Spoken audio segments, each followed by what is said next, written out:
Thank you everyone for coming out. I hope that this will be of interest. If not, it is dark enough for a nap.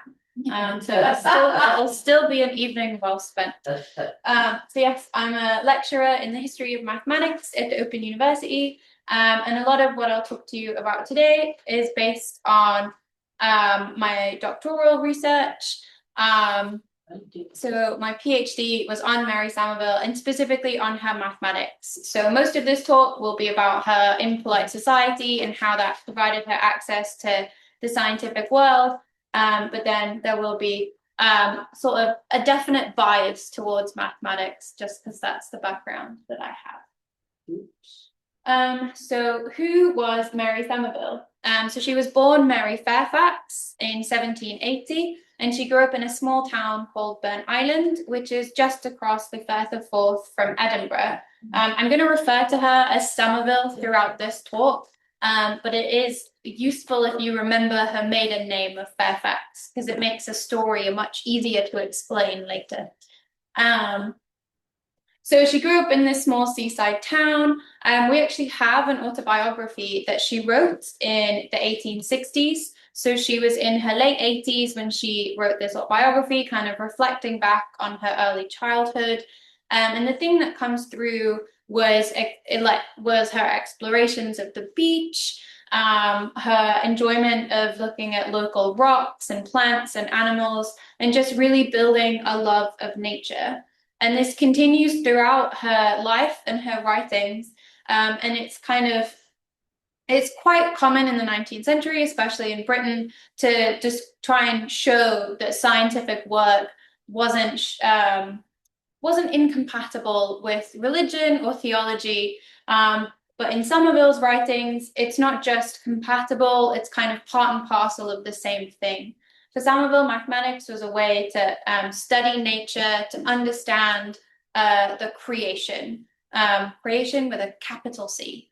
So it was quite a religious experience for her. And it all kind of grew out of these childhood explorations. So first she gained a love of nature, and then in her later life, when she discovered mathematics, she found this was a way to gain sort of a deeper appreciation for the world around her. However, as a child, her interest in the world around her was often discouraged. So one of the things she wrote was, I was annoyed that my turn for reading was so much disapproved of, and thought it unjust that women should have been given a desire for knowledge if it were wrong to acquire it. She also writes things like she got frustrated because she would be criticized for being too quiet. And then as soon as she would open her mouth to talk about what interested her, she was told, no, that's the wrong thing to talk about, be quiet. And things like that. Just to say that this image on the left-hand side is a photo that I took in Burnt Island back in 2018, and it is the front door of the house where she grew up, and you could just about see a grey square, which is now a plaque, and they've renamed the square where this house sits. It's now called Somerville Square, and there's like a very little walking tour with a few plaques about Mary Somerville in the town. And yeah, so growing up in Burnt Island, she's not aristocratic. She's kind of upper middle class. Her family don't have very much inherited wealth, but they do have quite a lot of social class. Her father was an admiral in the Navy. He was celebrated at the Battle of Camperdown in 1799. And so she has social cachet, but they don't have a lot of money. And she isn't getting very much formal education. As you can tell from this quote, it's not exactly something that was encouraged for her as a young girl. She did get the classic education a young girl would get. So she went to a local school to learn arithmetic. She learned how to read the Bible with her mother. She went to a dancing school to learn all the dances that she would then do at balls. She learned to paint. So this is a self-portrait that she painted of herself in oils. And Somerville College in Oxford also has quite a few landscape paintings that she produced herself. Somerville also learned piano and obviously needlework.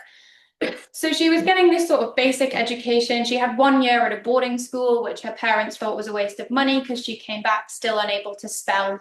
And they were like, the one thing, you could have learned one thing. And she wrote again in her autobiography that according to her mother, all she was expected to learn was basic household accounts and reading the Bible.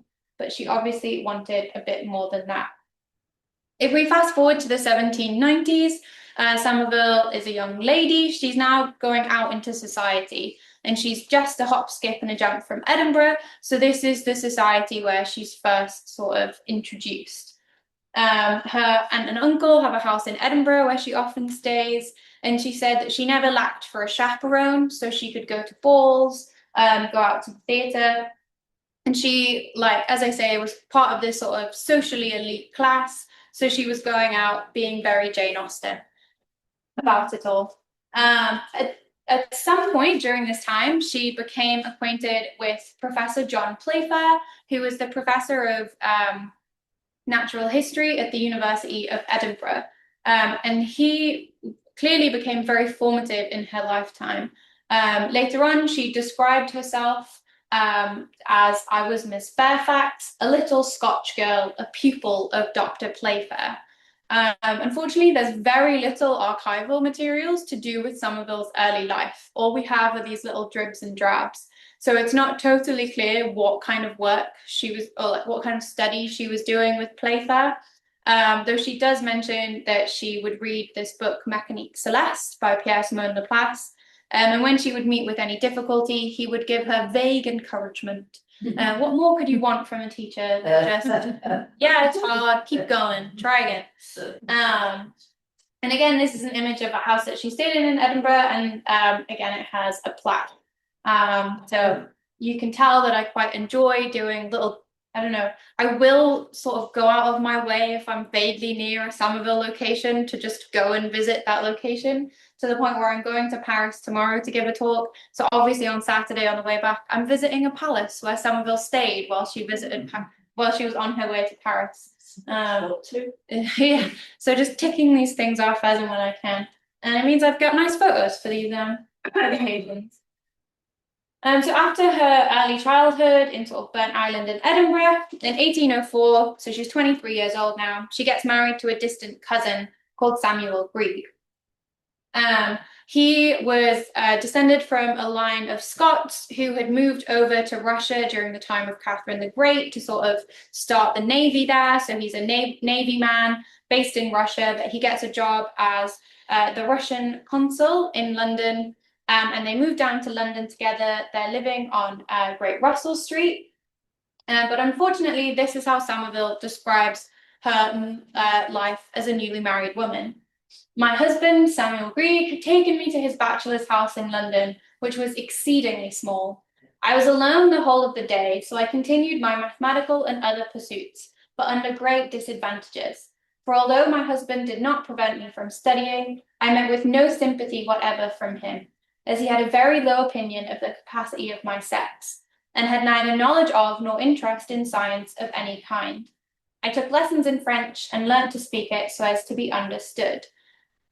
So again, we see Somerville as quite an isolated person. She is naturally quite interested in science, but she's struggling to find people who she can share that with, who will support her and assist her in those studies.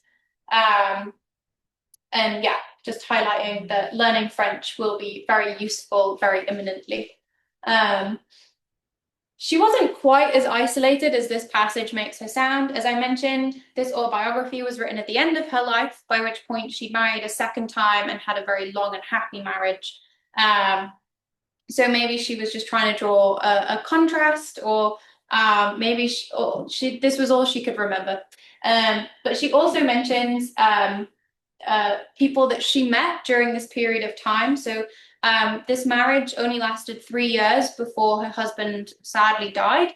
And during that time, she says, I went to Italian opera. The first time it was in London as chaperone to Countess Catherine Vorontsov, afterwards Countess of Pembroke, who was godmother to my eldest son. We went nowhere else till we became acquainted with the family of Mr. Thompson Bonar, a rich Russian merchant who lived in great luxury at a beautiful villa at Chislehurst.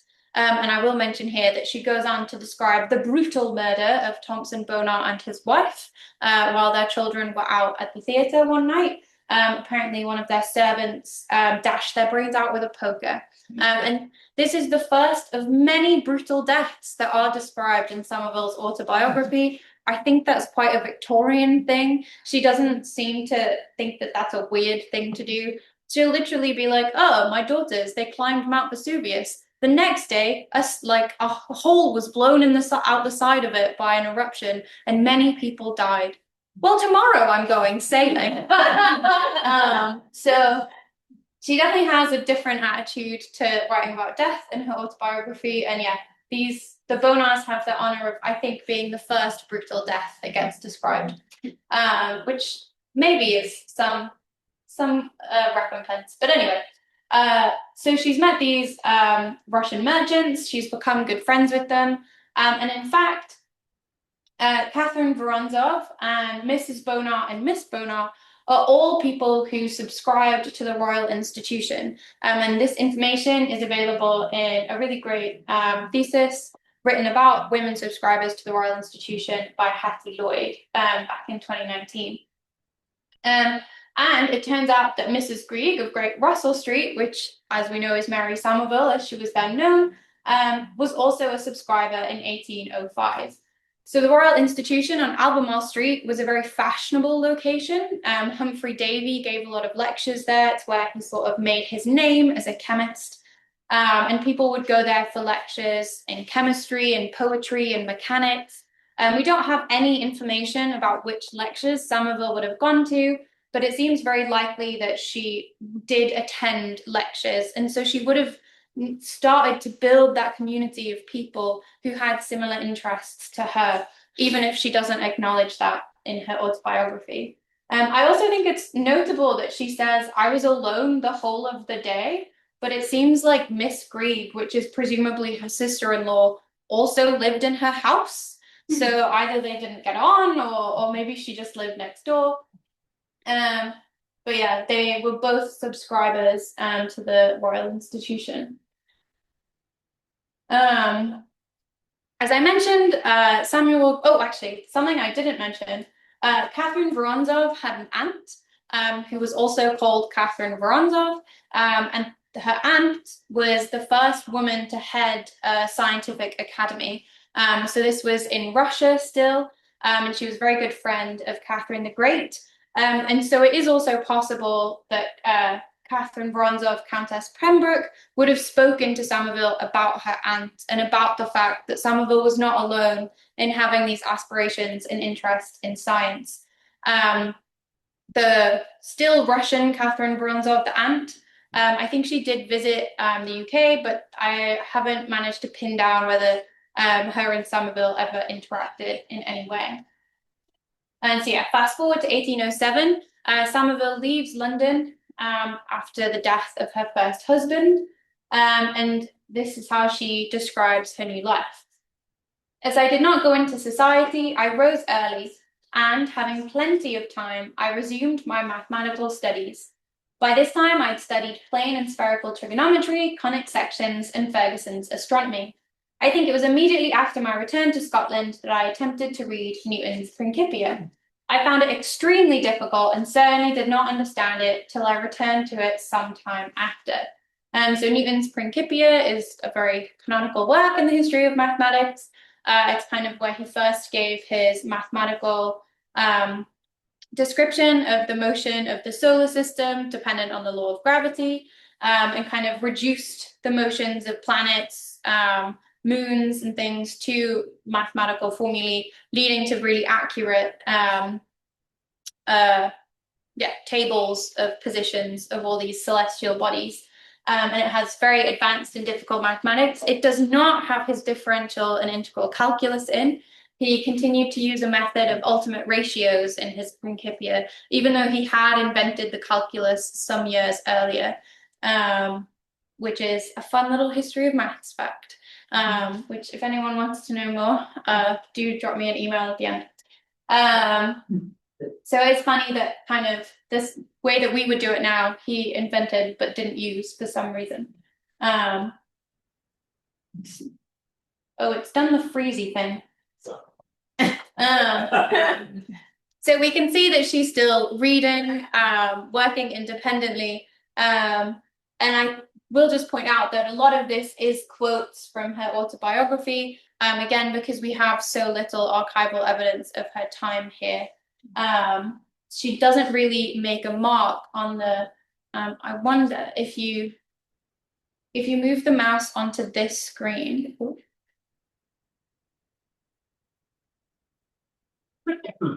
We'll sort it out, don't worry. The rest of the talk will be an interpretive dance. Or just really tiny. I'll just describe all of the images. Okay, wait. Perfect. Sorry. No, thank you. So one of the first things that we have, either in the published record, that kind of gives evidence for Somerville's mathematical studies, is this solution to a question published in a periodical. So throughout the 18th century, there was something called the Lady's Diary, which had a very active question and answer section where people would pose mathematical questions and then write in with their solutions. It was a very active and sort of sociable mathematical community that was built up around this journal. It did start out originally aimed at women, but then the more competitive it became, the more masculine it became. But it is quite one of those interesting things where, because it started out as the Lady's Diary, there's a period of time where men were writing in pretending to be women to get their math, which is kind of the opposite way around that you'd expect. So long before Sophie Germain pretended to be Monsieur Leblanc or Blanc, there was men submitting solutions under female names for their maths. So this is in a different journal. This is slightly later. This is in the new series of the Mathematical Repository. And here we go. The question was submitted by William Wallace. William Wallace's brother was actually in Edinburgh. And we know that John Wallace, the brother, and Somerville were working together on the solutions that they were submitting to this periodical. And it was likely that they were sort of submitted to the periodical through William Wallace. And you can see that it says first solution by a lady. And we know that this lady is Mary Somerville because Somerville College still has the medal that she was given in recognition of winning this first prize. So there were sort of around 30 questions in each issue, and only one question was the prize question, and hers was the first solution to that. So even though it was printed under the name A Lady, you can see that the medal says Maria Grieg, so the name that Mary Somerville then had, and it says, let they who earn the palms wear them. And then at the bottom it says T. Leyburn, and he was the editor of the periodical. So clearly William Wallace and the editor, Thomas Leyburn, know who Somerville is. They know her name, but for whatever reason, the choice was made to print the solution anonymously. And again, because this is a time where we have very few letters or anything like that, we don't know whose decision that was. It could have been Somerville's, it could have been the editor's, it could have been Somerville's family exerting pressure. But for whatever reason, it was printed anonymously. So this is the first example that we have of Somerville's mathematics. Something huge happens in 1812. She remarries. And this is really when Somerville starts to make a mark. Both her collection of letters, she has a huge archive at the Bodleian Library in Oxford, and that pretty much starts around 1812, a couple of years later. She managed to keep and catalogue thousands of letters, and then most of them date from this time onwards. But also she starts cropping up in other people's letters and in other people's memoirs from this time. So the marriage to William Somerville was hugely beneficial to her. I'm sure he was great, but he also just came with side benefits like access to society. And I'll talk through a few of the ways in which he was really helpful to Somerville. but you can really see it just in the fingerprint that she made in the historical record. And so who was William Somerville? Her first marriage to a distant cousin hadn't gone particularly well, so she thought, I know, I'll marry my first cousin. That will probably go better. And again, a very Victorian story. In her autobiography, she specifically says, what a curious sort of serendipitous thing that I was in fact born in the house of my aunt and uncle. Her mum sort of was on the journey back home from waving her husband off to sea when she gave birth slightly early. So she gave birth at her sister's house, and she was then unwell. So her sister nursed her newborn baby, which means Mary Somerville was in fact nursed by her future mother-in-law, which Somerville just writes as if like, oh, what a lovely coincidence, rather than anything that's kind of weird. But yeah, so she married her first cousin, William Somerville. They had a lot of interests in common. They shared a love of mineralogy, so they traveled a lot, they collected lots of minerals, they analyzed them. And in fact, at one point, Somerville describes an afternoon where she was playing piano and then she fainted. And it turns out that through analyzing a new mineral that he'd found, William had given his wife arsenic poisoning. But she recovered, it was fun. All good jokes. So yeah, they shared a love of travel, a love of mineralogy, and also just a love of being sociable and being out in this scientific society. William Somerville is what my PhD supervisor described as clubbable. He also didn't have very much inherited wealth, and so he spent a lot of the 1810s looking for patronage. And in fact, in 1813, we can see that he was elected an ordinary member of the Royal Society of Edinburgh. So although Mary Somerville she didn't have access to these formal spaces of science, but her mentor, John Playfair even, was able to nominate her husband for membership of the Royal Society of Edinburgh. I got distracted with Mary Somerville. I still haven't really told you what William Somerville did. And for anyone who's here from Chelsea College, that will be infuriating because he is the link. So William Somerville was an army physician. He'd spent time in South Africa where he took a lot of observations of local plant life and people. He also served in Canada and Malta. And in 1812, he was appointed to a position. It's like the physician of North Britain, which is why they settled in Edinburgh. And kind of it was weirdly, the fact that he was a medical doctor almost has nothing to do with all of the memberships of learned societies that he has. He doesn't seem to have made a splash in any way as a medical doctor. He sort of had he had a very modest private practice throughout his life. He's not a big name in the history of medicine. And so here we have some quotes, again, from Somerville's autobiography, describing what their life was like down in London. So when they first moved to London, they moved to Queen Square, which is just around the corner from here. And then, unfortunately, William Somerville lost his job quite quickly. The war with France ended, and so the army needed to rein in its expenses somewhat, and he was one of the first casualties to lose his job and cost-saving measures. And so again, this is kind of one of the reasons why he was looking for patronage. He needed a new appointment, and they didn't have sort of familial wealth that he needed to earn an income. And so they go traveling in Paris, which I'll come back round to. They come back, and then William Somerville is appointed to as the army physician at Chelsea Hospital. And at this point, they rent a house in Hanover Square, as well as having a house at Chelsea College. In 1824, they manage to lose enough money that they can no longer afford the house at Hanover Square. And from then on, they start living almost exclusively at Chelsea College. So this is a description of their life in Hanover Square. And so Somerville says, William and I used frequently to spend the evening with Captain and Mrs. Cater. Mrs. Cater was truly amiable, sensible, and of great assistance to her husband in doing his calculations and copying for him.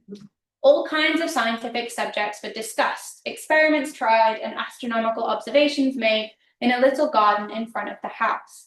One evening, we'd been trying the power of a telescope in separating double stars. I did that for the first time in New Zealand this summer. And like the kind of people who were running the astronomy session were like, look at that star. Now look at that star at a higher resolution and tell me how many stars it is. And everybody else was calm. And I was like, it's gonna be a double star.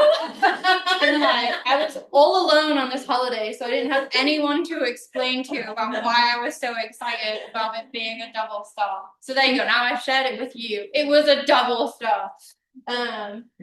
So they were looking at double stars till about 2 a.m. And then on their way home, they saw a light in Dr. Young's window.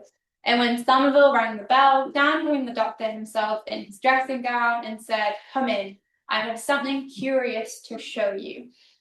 So I have read out this whole quote as I think it gives a really good idea of just how kind of in each other's pockets everybody was. This kind of really free and easy socializing, the fact that these sort of scientific experiments were just part of their social life.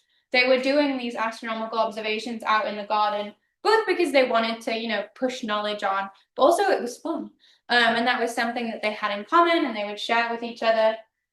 And this sort of easy socializing, like walking past Dr. Young's window. And just to say, there's something curious to show was that he had an Egyptian papyrus and he decoded some of it. And so he wanted to share with Somerville what he decoded.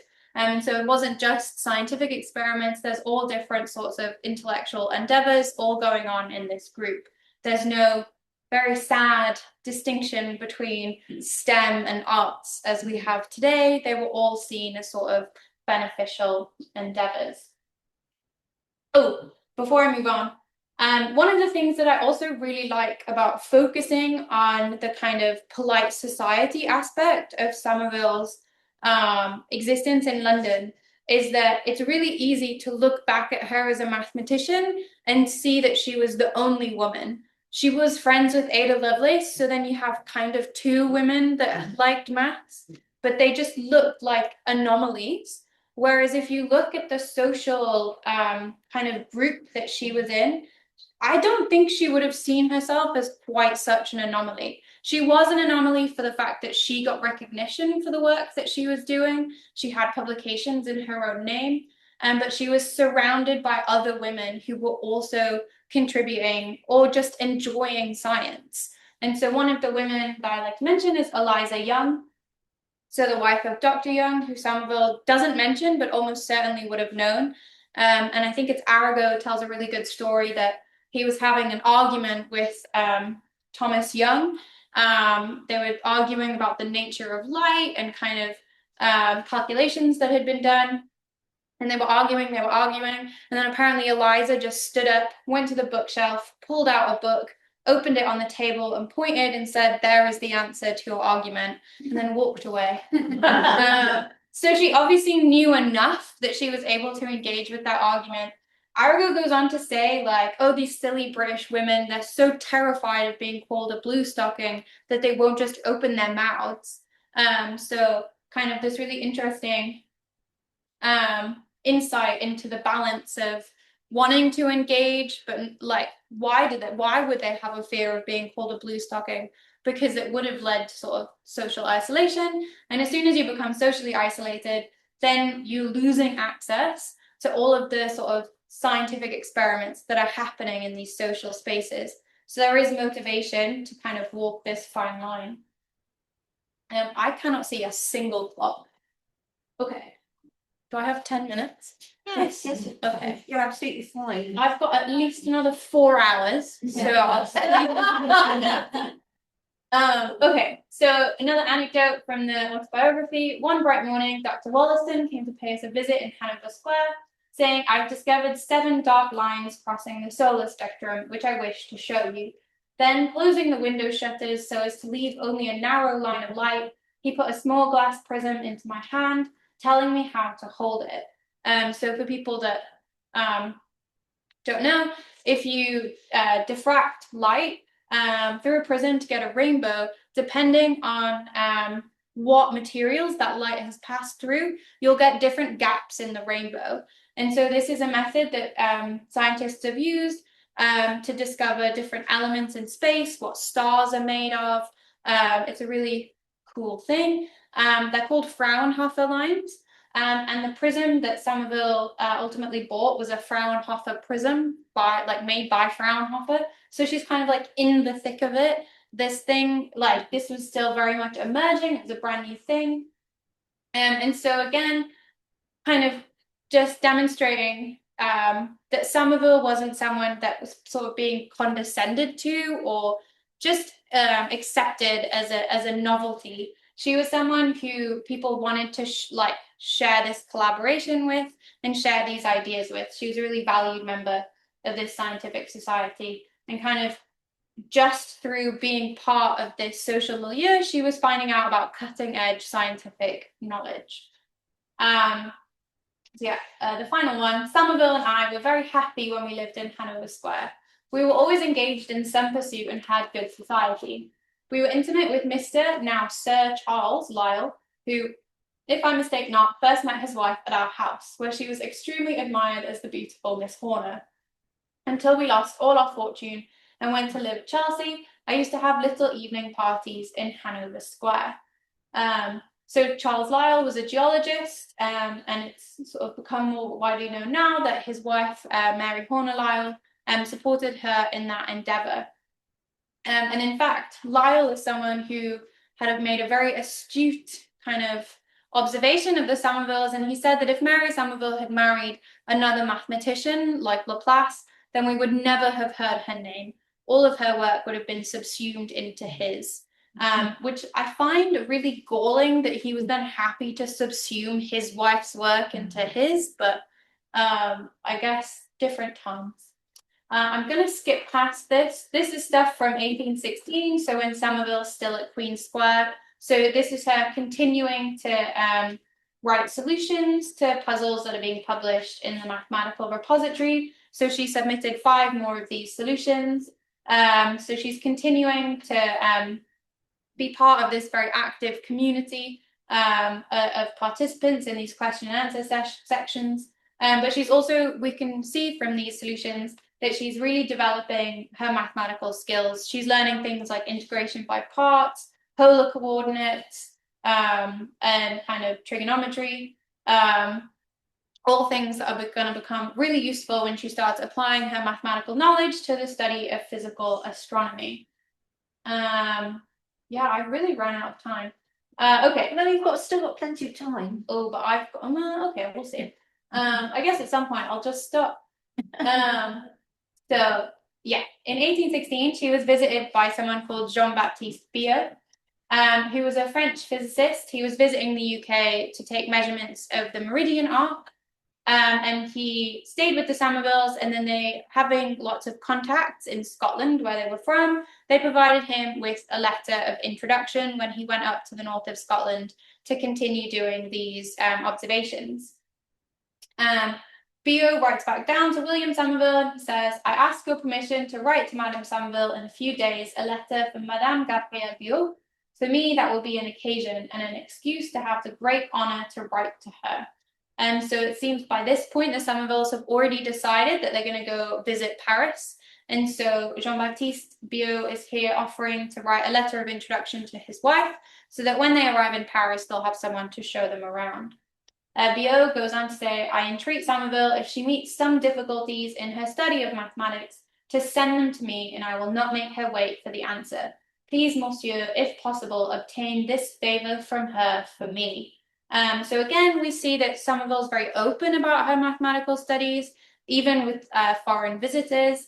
And obviously she's good enough that Biot thinks it's worthwhile to assist her and support her studies in this way. He sees her sort of a worthy collaborator.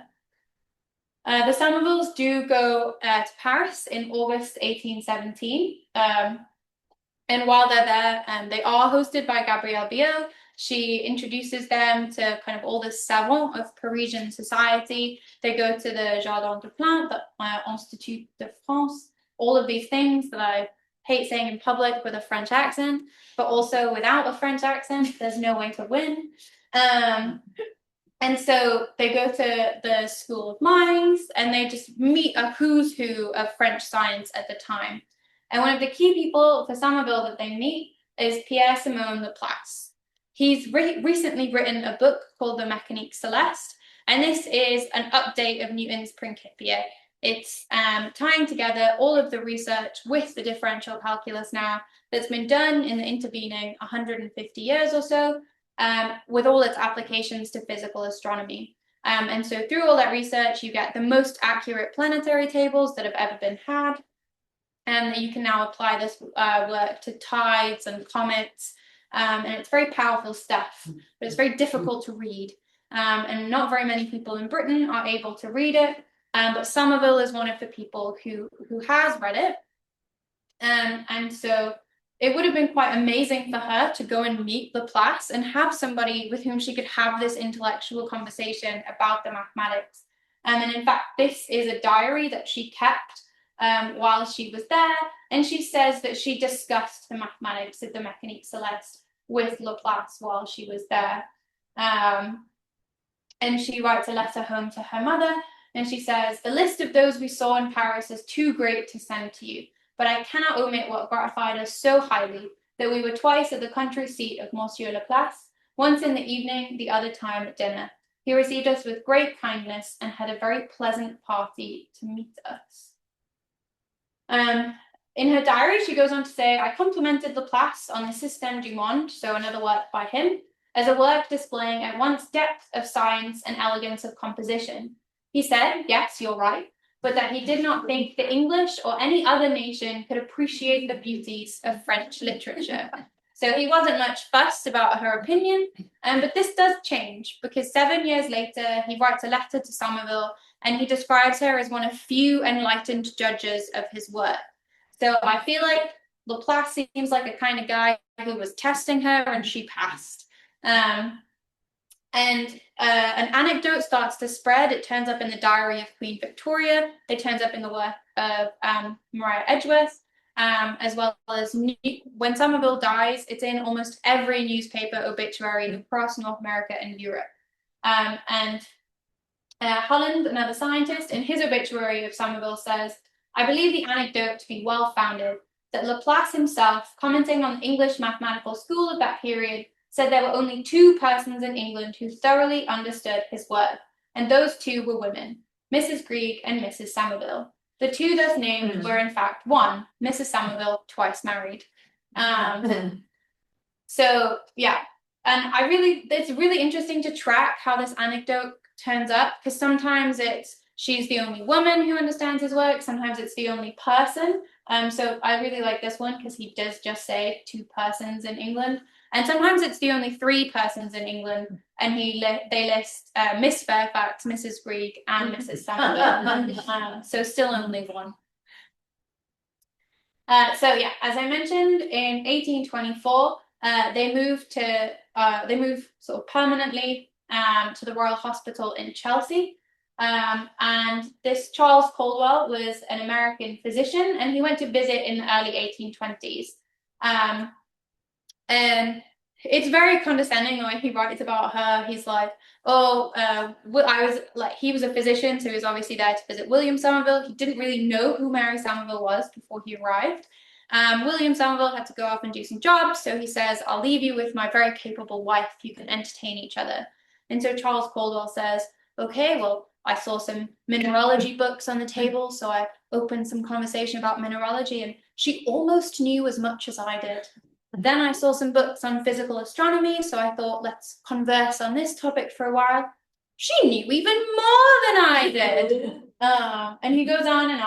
And then clearly, he obviously said something which Somerville took umbrage at, because and this is a quote, "On the 3rd day after my first introduction to her, I received from Mrs. Somerville a card of invitation to a conversation party of ladies in the evening.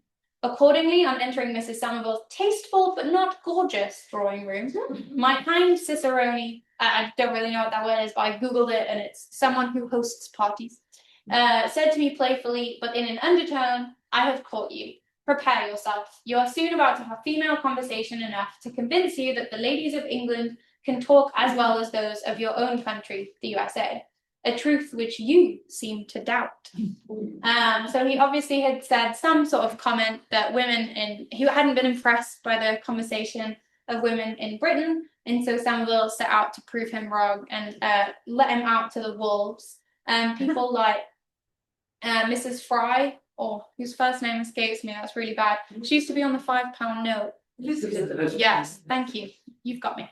Elizabeth Fry. She was there, as well as a few other women. Not any scientists, more literary characters were there that day. But again, kind of hammering home that Somerville was not isolated as a woman. She was surrounded by many intellectuals. We also get an insight into what it was like for Somerville to work at Chelsea College in this home that they had. She says, "I rose early and made such arrangements with regard to my children and family affairs that I had time to write afterwards. I learnt by habit to leave a subject and resume it again at once, like putting a mark into a book I might be reading. This was the more necessary as there was no fireplace in my little room, and I had to write in the drawing room in winter." So in the summer, she had her own little room for doing her work, and then in the winter, she would work in the drawing room.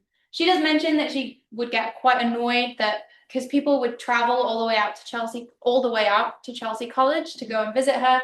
And so it would be quite rude for her to turn around and say, "Sorry, I'm busy, I'm like writing a book." So she would often put her pen down and entertain them. But as she says, she managed to put into good practice being able to resume her studies once she had reclaimed her liberty. Oh, still okay. Don't worry. I don't want to keep everyone for too long. So her first paper was on the magnetizing power of the more refrangible solar rays. And I don't know if you can see. So this paper was published in the Philosophical Transactions of the Royal Society. So by the mid-1820s, William Somerville has been elected a Fellow of the Royal Society, the Linnean Society, the Geological Society. He was a founding member of the Athenaeum Club. He is also a member of lots of dining clubs that I don't really know very much about yet. The Beefsteak Club, the Powwow Club. He was very clubbable. And all of this is kind of part of getting his reputation out there, or enjoying being a gentleman about town, even if he doesn't quite have the budget to pay for it. And a lot of these elections were because of his sort of acquirements in natural history, rather than, as I said, his medical training. And that was sufficient. These were even things like the Royal Society and the Royal Astronomical Society were still mostly dining clubs at this time, rather than the sort of very impressive, learned societies that we obviously think of them as today. And so as a fellow of the Royal Society, William Somerville was able to communicate this paper to the Royal Society. It was then published in their Philosophical Transactions, but it still has by Mrs. M. Somerville. So this is the second paper the second publication in the Philosophical Transactions, published under the name of a woman. The first was 20 years earlier, in fact, nearly 30 years earlier, by Caroline Herschel, when she had a letter published announcing her discovery of a comet. And this is a letter from Joanna Bailey, a very close friend of Somerville's, which is held in this very archive. And she's writing to a friend, another literary woman, who says, "I wrote to thank Mrs. Somerville for a copy of her papers, lately printed by. I delivered your message to the doctor, proof of which you have probably had by this time. It is great glory for us petticoats to have such a philosopher amongst us, and one who will not disgrace her learning and talents by throwing aside the proper qualifications of her sex. The doctor has been obliged to treat his brethren of the medical club with champagne on account of this honourable distinction of his wife, as is the custom when any good fortune befalls a member, and I dare say he did it with a hearty good will." So I really love this letter. It's kind of a nice acknowledgement that William Somerville is kind of unusual for like celebrating his wife so publicly. But it is interesting that he managed to do this in a way where the letter doesn't say like what a wet wipe that he's like being so outdone by his wife. It's still like modeled as a positive thing. He hasn't somehow been emasculated through this. And it's like he can take sort of pride in Mary Somerville's accomplishments. And again, we've got the classic, like Somerville hasn't thrown aside the proper qualifications of her sex. She's walking this fine line of doing things very masculine, but by retaining her femininity. Her next big project is a translation of this Mécanique Céleste book that I mentioned, but that was written by Pierre Simon Laplace in 5 volumes between 1799 and 1825. Ultimately, her translation was just a partial translation. It was a single volume rather than the full 5 volumes. And in the single volume, she sort of extracted parts. Rather, it's not just a translation of the first book of Laplace's work. It's extracts from across all 5 books. And it was finally printed under the title Mechanism of the Heavens by Mrs. Somerville, printed by Scottish publisher John Murray, based on Albemarle Street, so the same street that the Royal Institution is on, and that's very close to Hanover Square, where she used to live. And again, we have another letter in this archive from Joanna Bailey mentioning this book. So when I was last in town sometime since, I saw Mrs. Somerville bright and youthful, looking on the eve of publishing a work which it will take the best heads in this country to follow, and which will probably, as I am told, become a textbook for the students of Cambridge. So even though Somerville herself couldn't study at the University of Cambridge, professors there did start recommending her book once it was published. And indeed, the monthly notices of the Royal Astronomical Society describe Mechanism of the Heavens as the most complete account of the discoveries of continental mathematicians in physical astronomy which exists in our language, following closely in the steps of Laplace, but diverging to take notice of the discoveries of Lagrange, Poisson, and others. So she didn't just translate the work of Laplace, she also updated it and modified it as well. So she took ownership over the content. And I'll just conclude with this mention of Ada Lovelace. So in the early 1830s, Somerville became acquainted with Ada Byron, as she then was, so she'd not yet married. And they did discuss mathematics together. And I really, Somerville did sort of act as a bit of a mentor for Ada Byron. She would chaperone her to parties at Charles Babbage's house. And Ada Lovelace became known for kind of her analysis of Charles Babbage's analytical engine, and the mathematics and computing, proto-computing behind that. And Somerville also sort of lent Lovelace books. She sourced models of sort of spherical geometry for her, as well as just providing sort of general mentorship. Ada Byron wrote to Somerville saying, "I cannot help laughing at the idea of Mamma's being angry because I chose to tire myself at your house. I could bring forward 6 reasons at last to prove, excuse my presumption, that your proposition is an absurd one and quite unworthy of Mrs. Somerville." And I just really like this extract because I feel like it's a maths joke. Like they've obviously been studying a book. I mean, maths books at the time, everything would be like proposition, demonstration.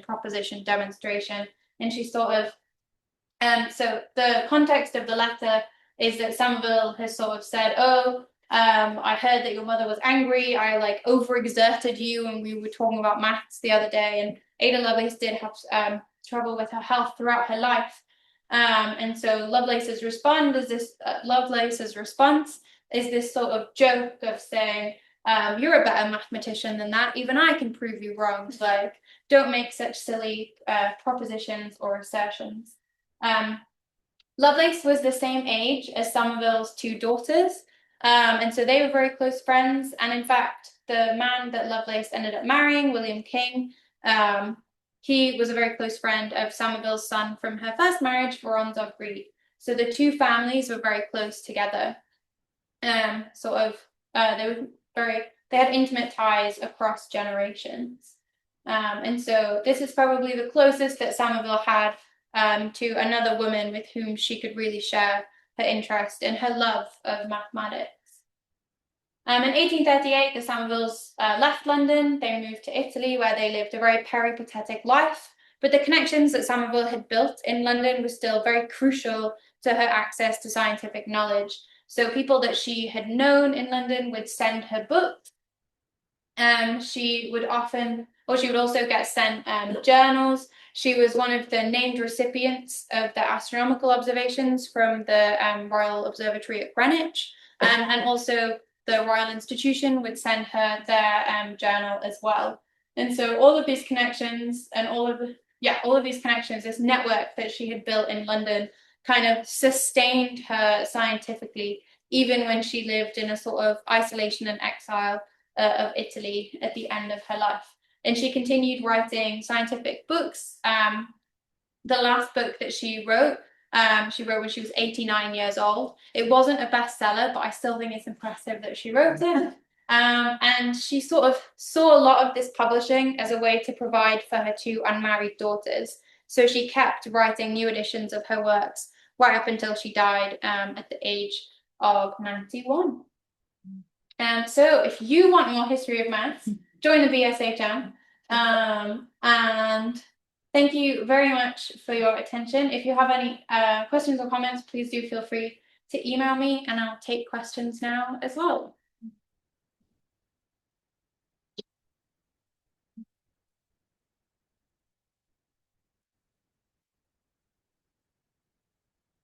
Oh, thank you very much, Bridget. That was quite a tour de force, I thought.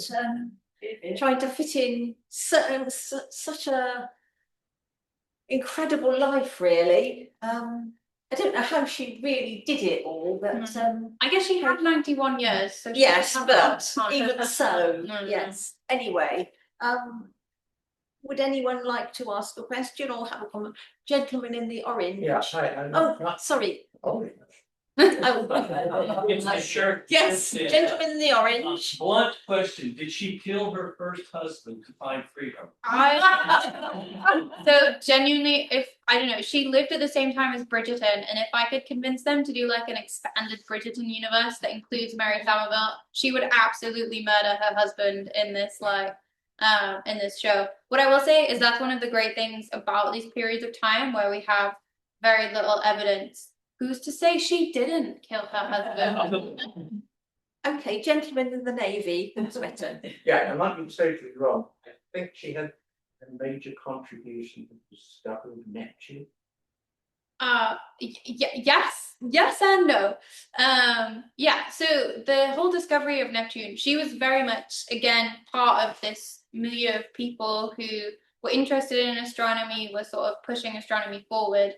And so one of the things that had been noticed was, I said that the Mechanique Celeste and sort of work that was coming out, they had the most accurate planetary tables that they'd ever had before, but Uranus just kept going off track.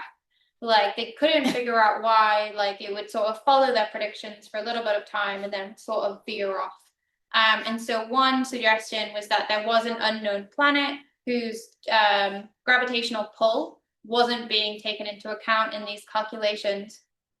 And that's why the predictions for Uranus weren't accurate enough. And so Somerville mentions this in, I think, the 4th or the 5th edition of her book, Connections of the Physical Sciences. And according to William Somerville, according to Mary Somerville in her autobiography, one of the people who kind of went further with this and actually sat down and did the calculations and said, if there is another planet, it should be here. At a party, said that he was inspired to do that by Mary Somerville, like, and reading Connection of the Physical Sciences. But I would say that that's like the most unreliable source that you can possibly have of like her own autobiography. She says her husband had that conversation with him at a party. I've not seen it written anywhere else. Something I do find really intriguing is like she was the one translating Laplace and like having this reputation for being the only person who could understand his work, blah, blah, blah. I wonder if she ever tried to do the calculations herself, and if she didn't, why not? Like, what was stopping her? Something in a draft of her autobiography, she says, original genius has not yet been granted to women. So even as someone who was like so well known for being sort of an intellectual, she still couldn't see herself as kind of taking that role of being an original scientist. So I don't know if it's that kind of like psychological block, or she just didn't have time, because by the 1840s, she's really churning out books. She needs to make an income. Some people suggest her second husband was an alcoholic, but like, anyway, yeah, for whatever reason, the family finances weren't great, so she needed to do things that would make money. But yeah, she was very much part of the story. Not a main character, but a character in the story of Neptune. Were there any other? Yes. A couple of points. There's a reference to Thompson Bonner, who was one of Somerville's friends when she was young, and he was described in a book, I think, as a Russian merchant. And I take it that this doesn't mean he was Russian himself, but he traded with Russia. Just as in those days, a Turkey merchant was somebody who traded with Turkey.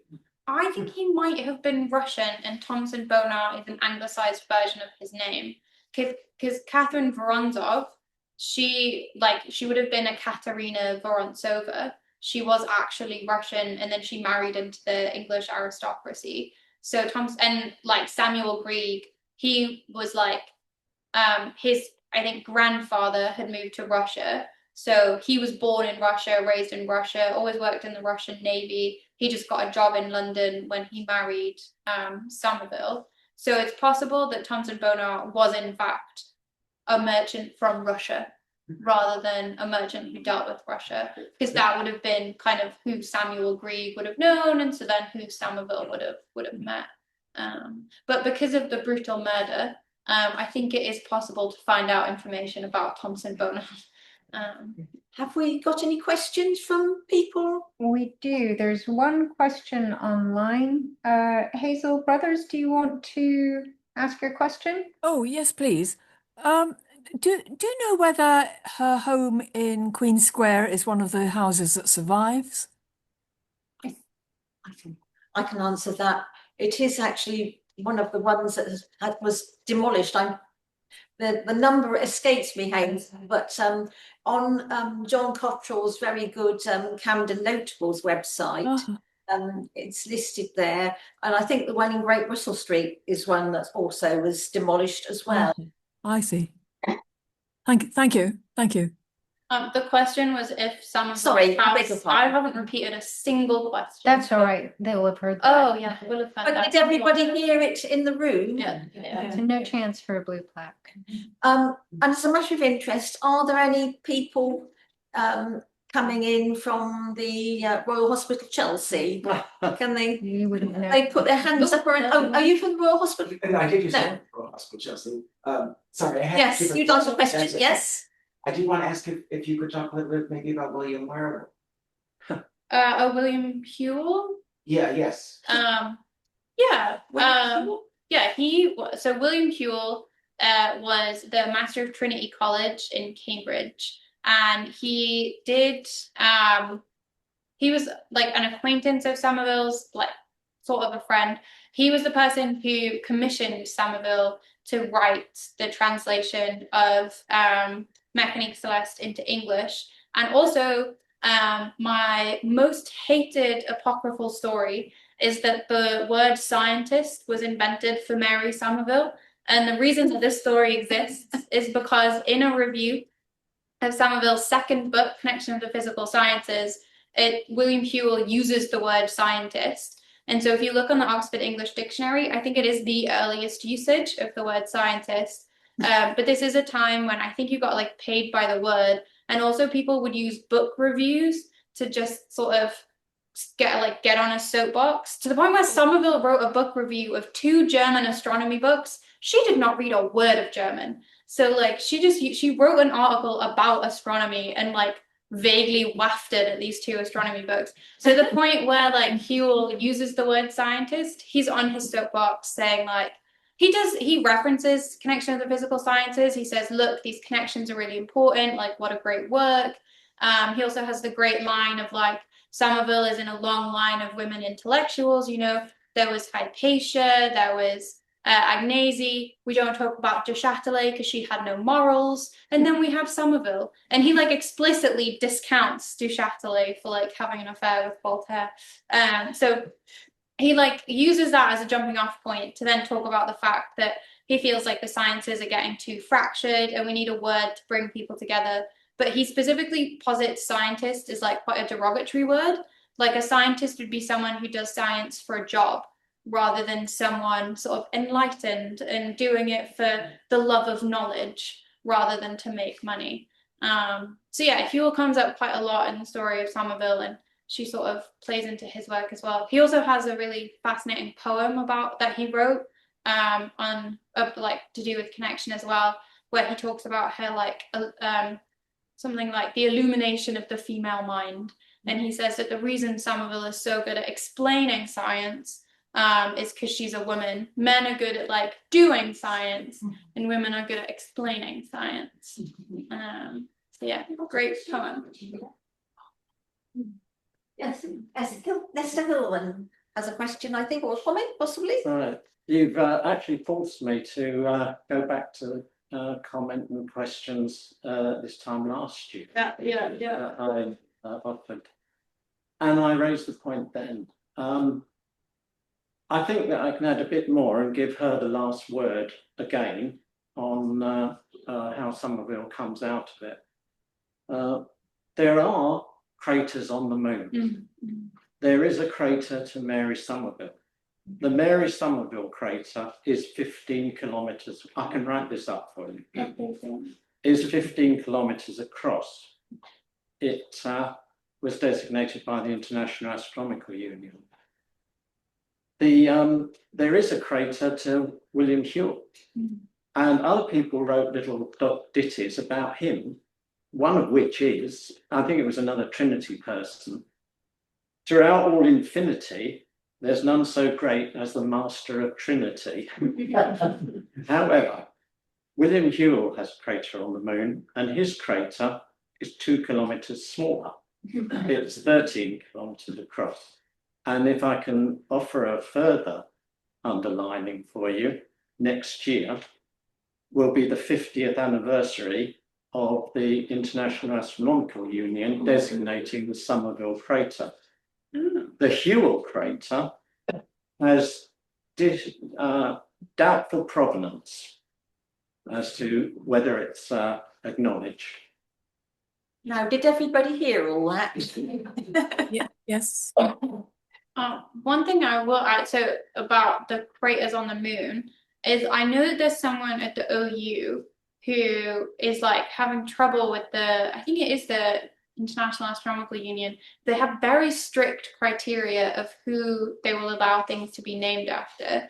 And I think one of them is like your contribution has to be quite notable. And so I do actually love that her crater is 2 kilometers wider because Whewell had a book, there's like a history of the inductive sciences, and he got pulled up because he didn't mention Mary Somerville at all. And his response was, well, where would I have mentioned her? What did she do? Like, what original thing did she do? And so again, it's this idea of like, yes, she was good at, there was no recognition of like communication of science being a contribution or like anything like that. So I'm glad that the International Astronomical Union. I think though that Whewell's is 1935, and I think that was a sweeping up of everything that had been done for the last 2,000 years. And it's not the only one that has a provenance. Josephine Baker of the banana dance. I think she's got one on Mercury. One other point about, if I may, on Camden. You covered that very interesting period of the Regency. You covered those 1820s and before and after. Is there anything you'd say about, and you mentioned Ada Lovelace Byron. Is there anything you'd say about Mary Shelley and Frankenstein? Oh dear. No. I don't really like. I've read Frankenstein. They don't really. Yeah. I don't think they ever met or interacted in any way. She's certainly not come up. Of course, when she writes it, she's with Byron in Geneva. But Byron and sort of Annabella Milbank, Ada Lovelace's mum, were very estranged. So I don't think Somerville would have met Byron, because he would have been off in Italy by then. William Godwin is running a salon just up the road from Great Russell Street. He's hungry for input. Anyway, I am aware that Brigitte is quite assiduous in following up anything and everything to do with Mary Somerville. In fact, we haven't even mentioned the £5 note, the Scottish £5 note, which Brigitte was very instrumental in getting. It is still in circulation. That one is in. Was it Royal Bank of Scotland? Yes, I believe it's still. It's the Royal Bank of Scotland £10 note. So not £10 note. Not Bank of Scotland. No. Royal Bank of Scotland. They make different notes, don't they? Yes, that's it. Yes. So that's still there. Okay. Well, I think shall we draw things to a close now? I think that was all extremely successful, and like to thank Brigitte very warmly.